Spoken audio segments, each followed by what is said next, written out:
नमस्कार दोस्तों, चलिए जानते हैं उत्तर प्रदेश की फटाफट 50 बड़ी खबरों को सिर्फ 10 मिनट में। लेकिन उससे पहले आप यह वीडियो किस जगह से देख रहे हैं हमें कमेंट में जरूर बताएं। राजधानी लखनऊ में सस्ते फ्लैट्स खरीदने वालों के लिए अच्छी खबर है। हाउसिंग बोर्ड ने 15% तक की छूट देने का ऑफर निकाला है। यानी अगर किसी को 20 लाख रुपए का फ्लैट लेना है तो उसे 3 लाख तक का फायदा मिलेगा। लोग अब आवेदन करने में जुट गए हैं। यूपी सरकार अब बकरी पालन को बढ़ावा देने के लिए 1 करोड़ तक का लोन दे रही है। खास बात यह है कि किसानों को इस पर 50% की सब्सिडी भी मिलेगी, यानी आधा पैसा सरकार देगी। इससे ग्रामीण युवाओं को रोजगार और आय दोनों मिलेंगे। राज्य सरकार की electric vehicle policy EV policy भी चर्चा में है। अब यूपी में इलेक्ट्रिक गाड़ियों पर 100% टैक्स माफ कर दिया गया है। इसका सीधा फायदा आम लोगों और कंपनियों दोनों को मिलेगा। सरकार चाहती है कि सड़कों पर पेट्रोल डीजल के बजाय ज्यादा से ज्यादा ई वाहन दौड़े। सरकार ने खाद की कमी की शिकायतों की जांच के लिए टीमों को जिलों में भेजा है। किसानों ने बताया कि कई जगह उर्वरक समय पर नहीं मिल पा रहा था। सरकार ने सख्ती दिखाते हुए अफसरों को मौके पर जाकर रिपोर्ट देने को कहा है।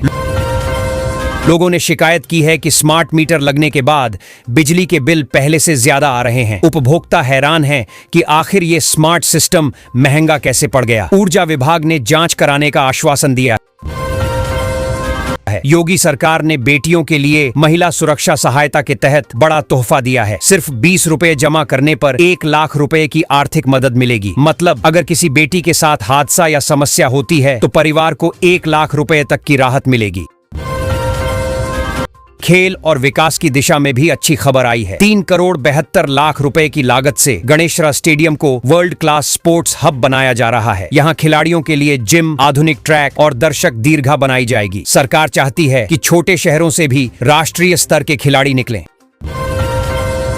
लखीमपुर में अब यातायात की बड़ी समस्या दूर होने जा रही है। 18 करोड़ की लागत से 36 मीटर लंबा ओवरब्रिज बनाया जाएगा। इससे जाम से राहत मिलेगी और रोजाना हजारों वाहनों की आवाजाही आसान हो जाएगी। काम जल्दी शुरू करने के निर्देश मिल चुके हैं।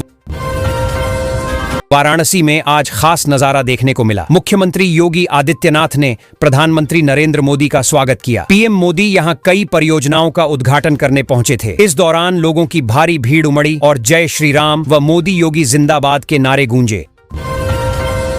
काशी में पीएम मोदी ने एक साथ 4 नई वंदे भारत ट्रेनों को हरी झंडी दिखाई। इन ट्रेनों के चलने से दिल्ली, लखनऊ, प्रयागराज और गोरखपुर के बीच यात्रा का समय कम हो जाएगा। मोदी ने कहा कि आधुनिक रेल भारत के विकास की रफ्तार को और बढ़ाएगी। लखनऊ में अखिलेश यादव ने सरकार पर सीधा हमला बोला। उन्होंने कहा कि अब सिर्फ सपा सरकार ही विकल्प है। उन्होंने आरोप लगाया कि मौजूदा सरकार ने जनता को महंगाई, बेरोजगारी और भ्रष्टाचार से जूझने के लिए छोड़ दिया है। सभा में बड़ी संख्या में समर्थक मौजूद रहे। लखनऊ में ही एलडीए का बुलडोजर एक्शन भी सुर्खियों में है। अवैध इमारतों को सील किया गया। अधिकारियों ने कहा कि बिना मंजूरी के बनाए गए निर्माणों पर सख्ती जारी रहेगी। लोगों को चेतावनी दी गई है कि नक्शा पास कराकर ही निर्माण कराएं। सुल्तानपुर से खबर है कि शिकायत के बाद एक अवैध क्लिनिक को सील कर दिया गया। बताया जा रहा है कि डॉक्टर बिना लाइसेंस के इलाज कर रहा था। स्वास्थ्य विभाग ने जांच में कई खामियां पाई हैं। प्रशासन ने ऐसे फर्जी क्लिनिकों पर सख्त कार्रवाई के निर्देश दिए। महोबा जिले में संत रविदास की प्रतिमा तोड़े जाने के बाद माहौल तनावपूर्ण हो गया। पुलिस ने तुरंत मौके पर पहुंचकर हालात संभाले। गांवों में एहतियातन फोर्स तैनात की गई है। प्रशासन ने कहा है कि दोषियों को किसी भी सूरत में छोड़ा नहीं जाए। कानून व्यवस्था के मोर्चे पर योगी सरकार ने फिर सख्ती दिखाई है। राज्य भर में 100 से ज्यादा गैंगस्टरों की लिस्ट तैयार की गई है और इन पर कार्रवाई शुरू हो गई है। प्रशासन का कहना है कि अपराधियों के खिलाफ जीरो टॉलरेंस की नीति जारी रहेगी। चुनाव आयोग ने मतदाता सूची में नामों के सत्यापन का बड़ा अभियान शुरू किया है। इसमें हर जिले के अधिकारी घर घर जाकर जांच करेंगे कि किसी का नाम गलत तो नहीं है। इससे फर्जी वोटिंग पर रोक लगेगी और चुनावी प्रक्रिया और पारदर्शी बनेगी। शिक्षा विभाग की तरफ से बड़ा अपडेट आया है। यूपी बोर्ड की परीक्षाएं अब जीपीएस आधारित सेंटरों पर होंगी। 1,40,000 छात्रों के परीक्षा केंद्रों की निगरानी सैटेलाइट से होगी। इसका मकसद नकल रोकना और परीक्षा प्रक्रिया को पूरी तरह डिजिटल बनाना। है। इलाहाबाद हाई कोर्ट ने एक ऐतिहासिक फैसला दिया है। अदालत ने कहा कि ट्रांसजेंडर व्यक्तियों को अधिकारों से वंचित करना अवैध है। अब सरकारी संस्थाओं को भी उन्हें समान अवसर देने होंगे। ये फैसला समाज में समानता की दिशा में बड़ा कदम माना जा रहा है। अयोध्या से खबर है, जनकपुर से राम मंदिर के लिए झंडा लेकर मेहमान पहुंचे हैं। ये प्रतीकात्मक यात्रा नेपाल से शुरू हुई थी। लोग इसे जनकपुर अयोध्या की राम जानकी एकता यात्रा कह रहे हैं। पूरे मार्ग में धार्मिक उत्साह देखने को मिला। लखनऊ में महिला सशक्तिकरण पर हुई बैठक में माइक्रो फाइनेंस को बढ़ावा देने पर चर्चा हुई। सरकार ने कहा कि छोटे कर्ज से महिलाएं आत्मनिर्भर बन सकती हैं। महिलाओं को छोटे उद्योगों और स्वरोजगार से जोड़ने के लिए नई नीतियां लाई जा रही हैं। अलीगढ़ में फर्जी सर्टिफिकेट रैकेट का भंडाफोड़ हुआ है। पुलिस ने 2 लोगों को गिरफ्तार किया है जो नकली डिग्रियां बनाकर बेच रहे थे। कई दस्तावेज जब्त हुए हैं। अधिकारियों का कहना है कि अब पूरे नेटवर्क की जांच की जाएगी। रेलवे कार्यक्रम में प्रधानमंत्री मोदी, मुख्यमंत्री योगी आदित्यनाथ, रेल मंत्री अश्विनी वैष्णव और राज्यपाल आनंदीबेन पटेल एक साथ मंच पर दिखे। इस मौके पर कई नई परियोजनाओं की शुरुआत हुई। पीएम ने कहा, रेलवे विकास, रोजगार और जनसेवा का प्रतीक है। उत्तर प्रदेश सरकार ने बड़ा फैसला लिया है। अब आयुष्मान कार्ड की स्वीकृति के लिए लोगों को चक्कर नहीं लगाने पड़ेंगे। साचीज के दफ्तर से सीधे अनुमोदन मिलेगा। सरकार ने प्रक्रिया को आसान कर दिया है ताकि आम लोगों को समय और पैसा दोनों की बचत हो सके। मुख्यमंत्री योगी आदित्यनाथ ने निर्देश दिए हैं कि मॉडल विद्यालयों के निर्माण की रफ्तार और तेज की जाए। सभी जिलों से डीपीआर जल्द भेजने के आदेश दिए गए हैं ताकि बच्चों को आधुनिक सुविधाएं समय पर मिल सकें और शिक्षा का स्तर ऊंचा उठे। उत्तर प्रदेश सरकार ने औद्योगिक विकास को नई रफ्तार देने के लिए कारखाना संशोधन अधिनियम लागू कर दिया है। इससे नए उद्योग लगाने की प्रक्रिया तेज होगी और निवेशकों को अधिक सुविधा मिलेगी। युवाओं के लिए रोजगार के अवसर भी बढ़ने की उम्मीद है। राज्य में टाउनशिप और उद्योग लगाने वालों के लिए राहत की खबर है। सरकार फीस में बड़ी छूट देने की तैयारी कर रही है। इससे निवेशकों की लागत घटेगी और प्रदेश में औद्योगिक माहौल को और बढ़ावा मिलेगा। उत्तर प्रदेश में स्मार्ट प्रीपेड मीटर योजना से जुड़ा बड़ा प्रस्ताव आया है। सरकार चाहती है कि मीटर की कीमत उपभोक्ता 10 साल में ब्याज मुक्त किस्तों में चुका सके। हालांकि इस पर वित्तीय अनियमितता के आरोप भी लगे हैं जिन्हें जांचा जा रहा है। प्रदेश के नगर एवं ग्राम नियोजन विभाग में भर्ती निकली है, लेकिन इस बार सामान्य वर्ग के लिए कोई सीट नहीं रखी गई है। यह फैसला सोशल मीडिया पर चर्चा का विषय बना हुआ है और उम्मीदवारों में नाराजगी भी दिख रही है। उत्तर प्रदेश में सरकारी नौकरियों के लिए सुनहरा मौका आया है। होमगार्ड विभाग और पंजाब नेशनल बैंक PNB में भर्ती निकली है। योग्य उम्मीदवारों से आवेदन मांगे गए हैं। यह बेरोजगार युवाओं के लिए रोजगार पाने का शानदार अवसर माना जा रहा है। राज्य में नया नियम लागू हुआ है जिसके तहत अब महिलाएं भी नाइट शिफ्ट में काम कर सकेंगी। कारखानों में उन्हें 12 घंटे तक काम करने की अनुमति दी गई है। इससे महिलाओं को रोजगार में बराबरी का अवसर मिलेगा, लेकिन सुरक्षा इंतजामों पर भी नजर रखी जाएगी। प्रदेश में शिक्षकों और शिक्षणेतर कर्मचारियों को लेकर बड़ा प्रशासनिक निर्णय लिया गया है। 12 शिक्षक और 7 गैर शिक्षक कर्मचारियों का संबद्धीकरण निरस्त कर दिया गया है। इसका असर कई विद्यालयों की कार्यप्रणाली पर भी देखने को मिलेगा। उत्तर प्रदेश सरकार ने श्रमिकों की बेटियों के लिए नई योजना शुरू की है। अब शादी पर लाखों रुपए की आर्थिक मदद दी जाएगी। बस इसके लिए सालाना केवल 20 रुपए का अंशदान करना होगा। इस योजना से हजारों परिवारों को राहत मिलने की उम्मीद है। योगी सरकार ने इसे बड़ी राहत बताया है। यूपी में स्कॉलरशिप पोर्टल फिर से खोला जाएगा। करीब 3 लाख से अधिक छात्र पहले आवेदन नहीं कर पाए थे। अब उन्हें दोबारा मौका मिलेगा। सरकार ने कहा है कि सभी पात्र विद्यार्थियों को समय पर छात्रवृत्ति दी जाएगी। आवेदन प्रक्रिया इस सप्ताह के भीतर शुरू होने की संभावना है। राज्य में स्मार्ट प्रीपेड मीटरों की कीमत घट सकती है। फिलहाल बिजली विभाग दोगुनी कीमत पर इन्हें बेच रहा है। सरकार इस पर पुनर्विचार कर रही है ताकि आम उपभोक्ताओं को राहत दी जा सके। सूत्रों के अनुसार नए रेट तय होने पर बड़ी संख्या में मीटर बदले जाएंगे।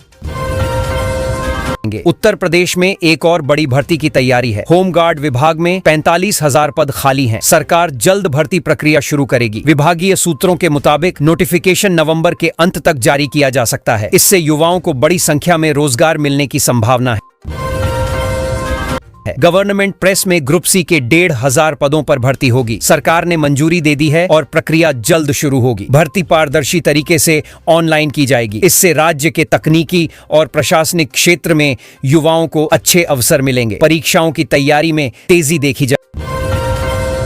रही है। आयुष विश्वविद्यालय की पैथोलॉजी में अब न्यूनतम शुल्क पर 100 से अधिक जांचें की जा सकेंगी। विश्वविद्यालय प्रशासन ने इसकी तैयारी पूरी कर ली है। इस सुविधा से आम लोगों को काफी राहत मिलेगी।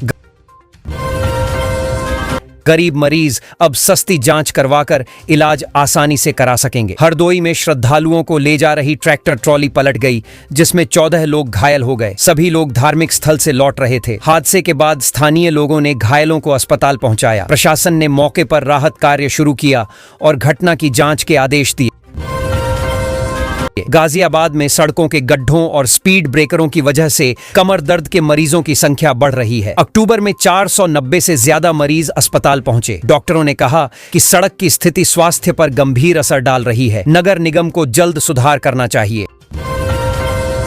उत्तर प्रदेश पुलिस ने 100 गैंगस्टरों की लिस्ट तैयार की है। इन पर सख्त कार्रवाई की तैयारी चल रही है। कई बड़े अपराधी अब भी फरार हैं। पुलिस ने बताया कि गैंगवार को खत्म करने के लिए यह मिशन चलाया जा रहा है। जल्द ही कई नाम सामने आएंगे।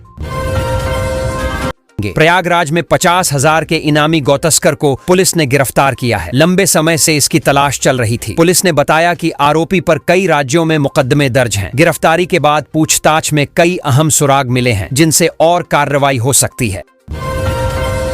तालाब की जमीन पर बने केएम हाउस और केएम इंडिया के ध्वस्तीकरण के आदेश जारी हुए हैं। प्रशासन ने स्पष्ट कहा कि सरकारी भूमि पर अवैध निर्माण बर्दाश्त नहीं होगा। अधिकारियों ने जल्द कार्रवाई करने के निर्देश दिए हैं। इलाके में नोटिस चस्पा कर दिया गया है। रामगंगा तट पर चौबारी मेले में श्रद्धालुओं का सैलाब उमड़ पड़ा। लाखों लोगों ने पवित्र डुबकी लगाई। धार्मिक गीतों और भक्ति की गूंज से पूरा क्षेत्र गूंज उठा। प्रशासन ने सुरक्षा के पुख्ता इंतजाम किए। स्थानीय दुकानदारों को भी अच्छी आमदनी हुई।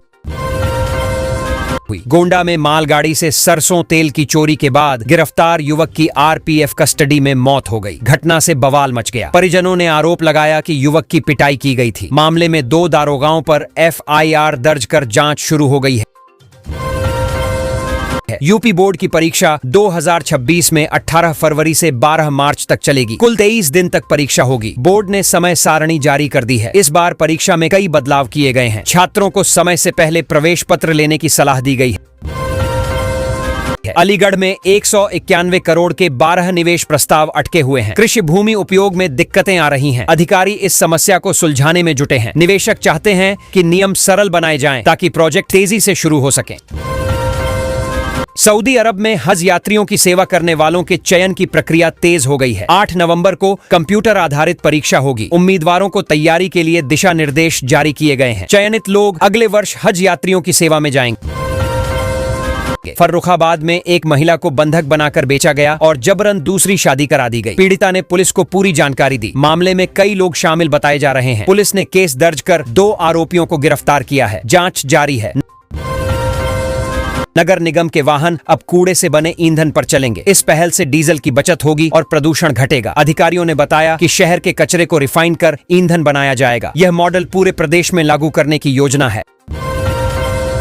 गोरखपुर में बंधु सिंह पार्किंग प्रोजेक्ट तेजी से पूरा हो रहा है। इसे 30 दिसंबर तक पूरा करने का लक्ष्य है। मुख्यमंत्री योगी आदित्यनाथ 31 दिसंबर को इसका लोकार्पण कर सकते हैं। अधिकारियों ने कहा कि यह शहर की बड़ी जरूरत पूरी करेगा। गोरखपुर में ट्रांसफार्मर की बिक्री को लेकर जांच चल रही है। विभाग के अधिकारी दाम और आपूर्ति की जानकारी जुटा रहे हैं। इसमें अनियमितताओं की आशंका जताई जा रही है। जांच रिपोर्ट आने के बाद दोषियों पर एफआईआर दर्ज की जाएगी। रेलवे में सिर्फ 20 रुपए को लेकर झगड़ा हो गया। यात्री को बेल्ट से पीटा गया और वीडियो वायरल हो गया। मामला सामने आने पर रेलवे ने जांच शुरू कर दी है। आरोपी कर्मचारी को नोटिस जारी किया गया है। घटना से यात्रियों में नाराजगी है।